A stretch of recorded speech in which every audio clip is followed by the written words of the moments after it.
Yomi on page 240. Halacha 150. We're talking about the laws of Kiddush Makom Seudah. You have to have Kiddush in the place of your meal. If a person wants to fulfill Kiddush Makom Seudah and his meal will be just a little bit of wine, you have to actually drink the wine. Sometimes you have that the person who's making Kiddush, he has mezonot, or he has Kiddush, he has wine. But what do you have? You have nothing. Can I rely on the fact that he drinks the wine and he'll drink Kiddush Makom Seudah, and since he fulfilled Kiddush Makom Seudah, it'll fulfill it for me too? So he says, Halacha says, you also have to drink wine. You can't just rely on him.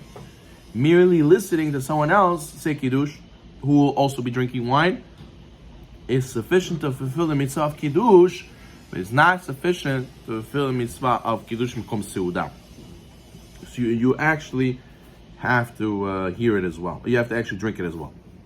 151.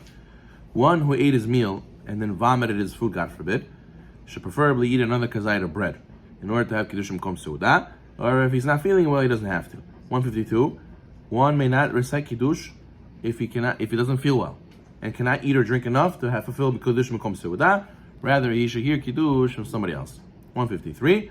One is not obligated in Kiddush if he eats only through a feeding tube and the food does not pass through his mouth. Okay? So now we're up to the laws of the Shabbat meals. Number 1, the table should be set nicely in the honor of Shabbat. One may use disposable dishes during the Shabbat meals, especially since modern day premium disposable dishes can be even fancier than regular dishes. But if a person can, fancy glass plates, fancy china plates are also very nice. Number 2, also I wanted to mention there's sometimes a little bit of dispute between the husband and the wife. The husband having a lot of guests, and he tells the wife, so please put out the nice dishes. And she says, listen, it's a lot of dishes to wash. I don't think I could do this. I'd rather put plastic. So they argue if they could put plastic or glass or what's called china. So the problem is the question is who's right, who's wrong. So therefore, he said the proper thing to do would be either to volunteer to help to give the help wash dishes, or to allow the person to have plastic fancy dishes. That way there'll be shalom. Number 2, the pasuk says, and Moshe said, eat that day, for today is Shabbat to Hashem. Today you shall not find in the field. So he said the word today, hayom, 3 times. 3 times today. The Gemara says in Masechet Shabbat, Kuf Yud Zayin, we learn from here, he must eat 3 meals on Shabbat.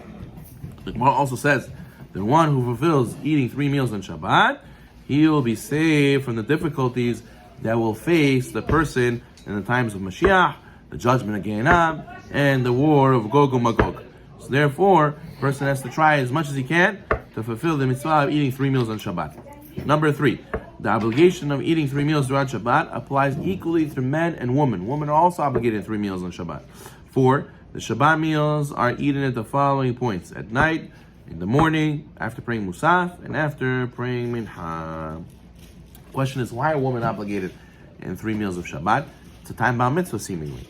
So they say over here, number 3, the bottom, since women also benefited from the man in the desert.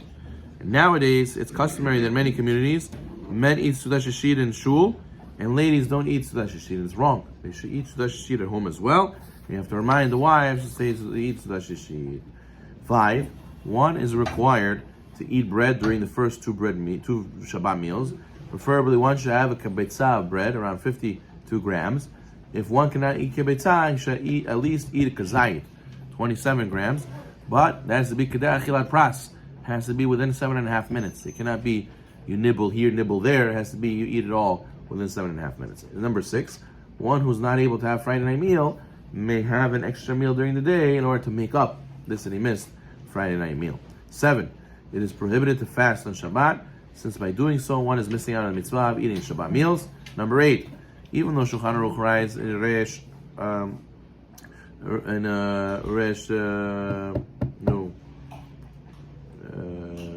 not Samach Ayin. Resh Pechet, that the one may fast on Shabbat if he has a specific disturbing dream. One should nevertheless not fast on Shabbat, because dreams do not bear the gravity like they used to. If one is still concerned, so he should read Tehillim, he should give tzedakah. In extreme case where he thought he had a very bad dream, so then he can go on fast, but then he'll have to make up another fast on Sunday for this that he fasted on Shabbat. 9. It is not permitted to fast on Shabbat even for the purpose of doing teshuvah. Number 10, it's not permitted to fast even for communal distress.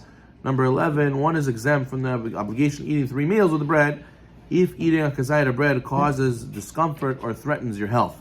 However, a person may not refrain from eating the 3 meals just because of diet reasons, because it has to be to cause you actual harm. It's not because I'm scared to gain weight. That's not a reason for not to eat the bread for the 3 meals.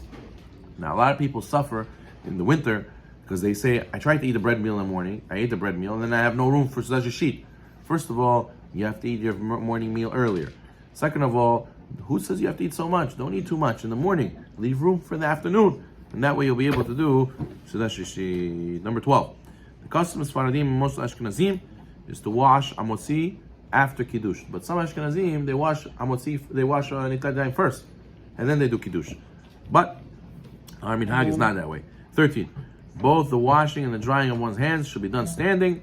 14. Some Sfaradim have a custom to say lemivtza al rifta before they do hamotzi. Those who have the custom have the custom. Number 15. Lechem mishneh, 2 breads. The Gemara in Masechet Shabbat says, Bnei Israel wandered in the desert. Hashem gave them man double portion before Shabbat. So therefore, to remember this, the sages instituted we got to break bread on 2 whole loaves every Shabbat, and that applies by Sudash Shit as well. During the week it doesn't, but during Shabbat, all the meals it does. And then Milav Malka also, preferably if you can, you should have 2 loaves of bread. Some argue that the obligation to have Lechem Mishnah is from the Torah, not just rabbinic. So therefore, it's very important to try to always have Lechem Mishnah. Number 16, for Kabbalistic reasons, the Arizal used to use 12 loaves for a Lechem Mishnah and 3 Shabbat meals, corresponding to 12 showbreads they used to have in the temple. The Kohanim used to eat every Shabbat. Those who are not fluent in Kabbalah can also do that if they want to. Number 17, using Lechem Mishnah is also an obligation on Yom Tov. Number 18, women are also obligated in Lechem Mishnah. 19, even when having more than 3 meals, one should have Lechem Mishnah every meal.